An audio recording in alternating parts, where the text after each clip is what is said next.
Musim MotoGP 2025 menghadirkan cerita menarik dari sosok muda berbakat Nicolo Bulega. Pembalap asal Italia ini baru saja mencicipi debutnya di kelas Premier, menggantikan Marc Marquez di tim Ducati Lenovo untuk 2 seri terakhir musim ini. Debut itu datang dengan sorotan besar. Bulega yang baru saja menorehkan prestasi gemilang di World Superbike ingin menunjukkan bahwa dirinya pantas bersaing di level tertinggi. Namun, semangat besar itu justru berbalik menjadi ujian. Dalam sprint race di Portimao, Bulega tampil agresif sejak lap pertama. Ia berusaha menempel pembalap di depan, memacu motor Ducati Desmosedici GP25 dengan gaya khas Superbike, cepat, keras, dan penuh tekanan di bagian depan motor. Tapi di MotoGP, segalanya berbeda. Ban Michelin yang digunakan memiliki karakteristik yang jauh dari Pirelli di Superbike.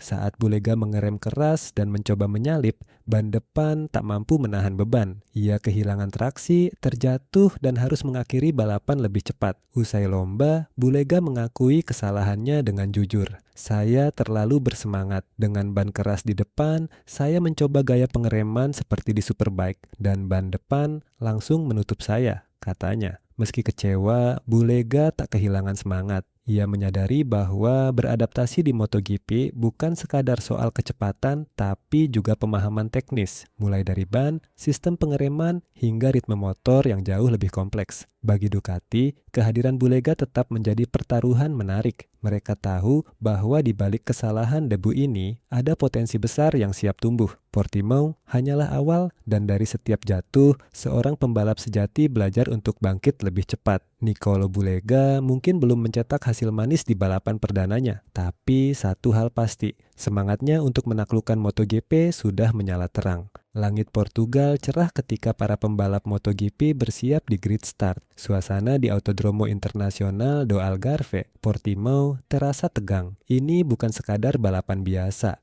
Ini bisa jadi momen penentu juara dunia. Di posisi terdepan, Marco Bezzecchi berdiri tenang di atas motor Aprilianya. Start dari pole position, ia tahu bahwa sedikit saja kesalahan bisa menghapus peluang emasnya. Lampu merah padam dan Bezzecchi langsung melesat. Lap demi lap, Bezzecchi tampil luar biasa. Dengan ritme yang presisi dan kecepatan konstan di kisaran 1 menit 38 detik, ia membuat jarak aman dari para pesaingnya. Di belakangnya, Alex Marquez dan Pedro Acosta bertarung ketat memperebutkan posisi kedua. Acosta beberapa kali mencoba menyalip, tapi Marquez bertahan dengan cerdas. Namun, sorotan terbesar datang bukan dari depan, melainkan dari Francesco Bagnaia. Juara bertahan Ducati itu sedang berusaha mengejar podium ketika tragedi terjadi. Ban depannya kehilangan grip di tikungan cepat. Dalam sekejap, Bagnaia terjatuh dan harapannya untuk mempertahankan gelar dunia nyaris sirna. Penonton terdiam. Pedok Ducati terlihat muram. Sementara itu, Bezzecchi terus melaju tanpa gangguan, fokus hingga garis finish.